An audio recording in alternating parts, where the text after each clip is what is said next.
Would I fit in? Will my colleagues like me?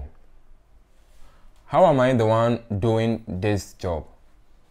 Why am I the one doing this job? Why are people even taking me this seriously? Can I really even deliver the job that I've promised them to deliver? These were the things that were going through my mind just 2 weeks ago during a graduation ceremony at UPSA. And of course, I was there. I was there with a camera to shoot. I'll talk about that in a bit. But those are the things that were flooding my mind. And then the moment I stepped on campus and I saw what I saw, I realized it was even more overwhelming than what I was thinking earlier. When I got there, I saw many photographers with their speed lights. I saw many people with studio setups in a tent. And I'm like, what? The only thing I came here with is just my camera. And on the very first day, I had only one lens, a 50mm lens. That was me. That was me.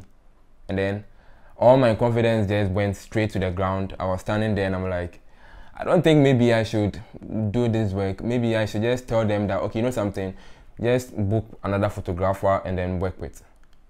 But then of course, I got past that. That is all about imposter syndrome. Guys, I want to talk to you about imposter syndrome. If you've had those kind of thoughts in your mind ever before, then I know you've probably passed through that. Many people have passed through that. But today, I'm going to talk about imposter syndrome, how some experiences that I had, and then how I was able to get through that, and how I think maybe you can also get through that. No matter the kind of work that you do, one way or the other, you have experienced imposter syndrome. Imposter syndrome is simply doubting your abilities and feeling like a fraud. As simple as that. People hold you to this is how good you are, but then you for yourself, you just feel like that is how good I am. And then like people are actually maybe thinking you are better than you actually are. And then one day they are going to find out that you are not as good as you yourself. You have actually believed that you are not good. I know, I just confused you. But there is something that is actually happening. You start to do something and then you become so good at it. People start giving you so many accolades. Sarfo is so good. Michael is he's so good. When he does the work, the way he does it is so nice. Trust me. I think this guy is so good. And then deep down within yourself, some voice behind your head is telling you that no, you are not as good as people are telling you that you are. And then you begin one way or the other to doubt your abilities and feel like, no, I'm not there. Like, trust me, I think I was getting these things once in a while, but the moment I began to take photography a little bit more serious, I think it resurfaced, and then I'm like, what is this? What is this? But luckily, I did find some articles, and then I did find some videos online that actually helped me. And of course, I had the support of some colleagues and friends to help me push through this thing that I was feeling. I'm going to share some experiences that I had with you, and hopefully how I think if you are feeling that in wherever you are or whichever way that you are in, how you can get above that place. And I don't know, it's not going to be a one-time thing where you get above it, but if you do actually have these things in your arsenal and then know that it's something that is there and there's a way you can get around it, it will actually help you. I know you're wondering, what is this guy talking about? But trust me, I think many people have gone through this. Some know, when you find out that it's something that others have experienced, I think it makes you feel a little much better.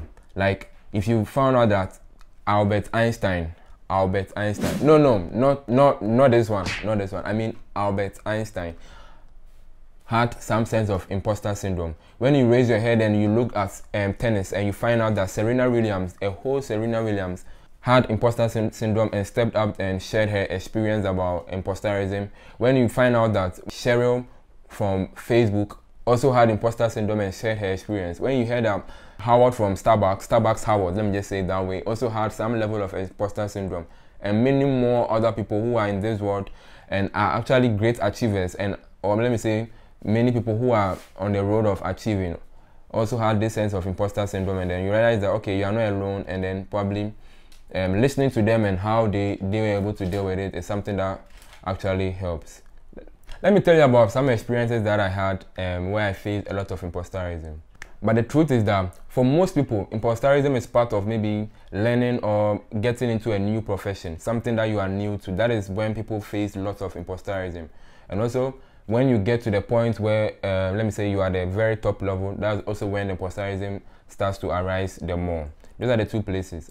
When I started photography as something, as a hobby, I'm just using my phone, and then gradually I had a chance to play with a camera. So I was shooting more pictures. I was actually doing for free. And you know the thing, when you do for free, there are no expectations and it's just for free.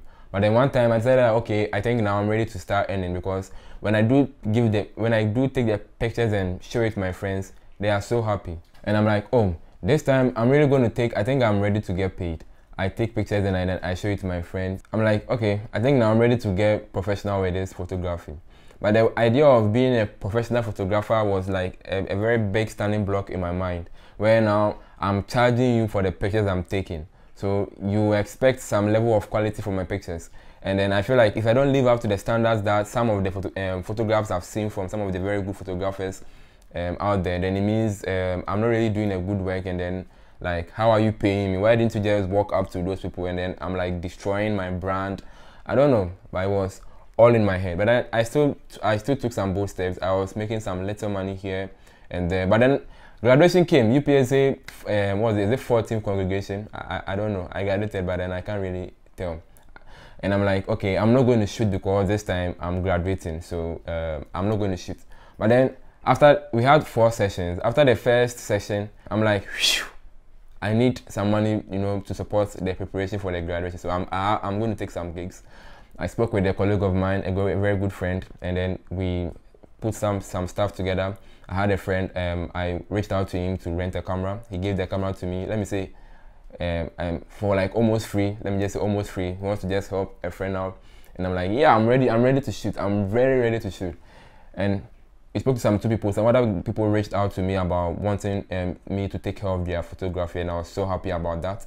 And then the day came, it rained. Yeah, I'm wondering, like, we got there, it was, the whole day was just, I don't know how to say, is it black and blue? Or it didn't rain cat and dogs, but it was showering the whole time. When I got there, I was still like, I'm ready to shoot. This rain is not going to stop me. I know motivated. I was really motivated. I had a colleague, another friend also, to help me, you know, hold the camera bag and everything like that. We got there and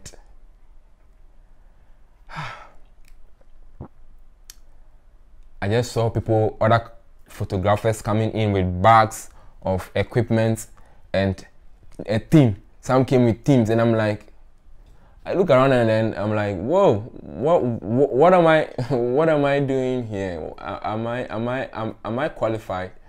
Am I qualified? People were setting up their soft boxes and their speed lights, bringing out very huge cameras. I was shooting with I think a Canon 6D, a very good camera with a 50mm, and then that was the only lens I had on that day too. Funny enough, people had very big lenses on, and then I'm like, I was questioning myself. Trust me, I was questioning myself. I called a friend of mine, Albert. Just know it. I called him and I'm like, Charlie, Albert, what I'm seeing right here, dear Charlie, me, I don't know if this is where I belong. Trust me, I don't know. And Albert is like, Sarfo, I've seen your work. I mean, like, these people are, some of Albert recommended, I got one of the clients to work with through Albert, who had seen lots of Albert's pictures and was so in love. So Albert recommended that he shoots with me for the graduation. And I'm like, Sarfo, I've seen your work, and then I know, trust me, I know what I'm talking about. Those people, they are holding those speed lights, but then the outcome of your pictures, I think, is even far better than those people. And I'm like, Charlie, Albert, but okay, I've heard you. And then I was speaking with the other guy who was with me, Winard. He took some BTS behind the scenes as well, and he was like, Sarfo, Charlie, me this one, like, they kept saying good stuff to me, and then I'm like, okay, I'm going to shoot. And then the graduation was over. It was still drizzling. It was a bad day. I mean, it was a very dark day. It was still drizzling. The first client walks up to me. I had 3 clients. I worked with 3 clients on that day. 2 of them are taking pictures. I've worked with them before, but I was on a free basis. And actually, that was even why they reached out, because they loved the photos. And then the offer I offered for them on the graduation was like, whoa, that was like, I think that was good. So they really loved it, and then were enthusiastic to work with me.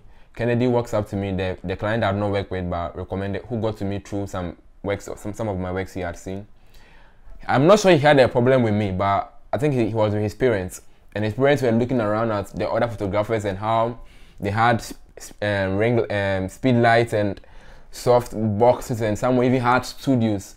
And Charlie, and then he looks at me again, and then he sees this slim, young-looking guy holding just a camera, and they're like, "Is it the photographer?" And I'm like, "Yeah." It was. I don't know, but to be honest, I don't see myself as a shy guy. If anybody knows me personally, will know that I'm not a shy guy. The moment I was doubting myself, the only earlier part when I got there, but when I spoke with Albert and some of my colleagues, and then I started reassuring myself. After listening to them, I was reassuring myself, you got this. People love your work. Sometimes people love your work. They love your work. You can do it. You are not a bad photographer. It's not about the gear. The gear does matter, yes, but then you got it. And I'm like, phew. So their parent decided to take the shot with me, and then I'm like, sure. So I started directing. Started shooting. I was shooting, and trust me, the images are lovely. These are some of the images I got on that day. They were really nice photos. I shot them, and I came back. I edited them quickly, as fast as possible, because I know one of the things that those other photographers are going to do is they're not going to get the pictures back to you early on time. So I came back, worked on the pictures. I spent the whole day working, editing, and then I got the pictures to them. He loved it. He loved it. They loved it. They loved it. And then I'm like, whoa. So Albert sees the pictures, and I'm like, Albert, Charlie, thank you so much. Thank you so much for getting me like back on track. He doesn't know what he did for me. He just probably thought he just said 3 words, but that alone actually added to the little confidence that I know I had in that deep down there, and then it got me back there doing the work. And then on our day of, after that very first day, when it was my day for graduation, my graduation day, I still had to shoot because I was working with some Oboche, our model, our channel model. He had also booked me for the day he was graduating with me as well. And his parents came and everything like that. And for that day, I didn't feel any bit of imposterism, because after the very first day, and I went and I was feeling down, and I'm not sure I'm the one. How am I, like, is it really me doing this work? Other people look so professional, and I am not professional and everything. But the next day, that thing was off. But the very first time, and I'm like, okay, so now it makes sense that you are likely to feel this sense of imposterism when you are taking something new that you don't think you are really qualified for. Chances are you're going to feel that sense of imposterism, and I'm here to assure you that it's okay. It's okay to feel that. It's very okay for you to feel that. That is just one of my experiences. I could bore you with many more experiences where I've had some imposterism. But what I want you to know is that you can overcome it.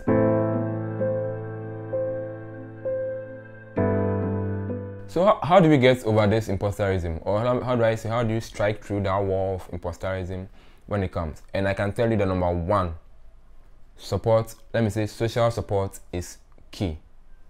Yeah. It will be so helpful if you have some colleagues, or a little community of people who care about, who share similar views as you do, or care about what you do.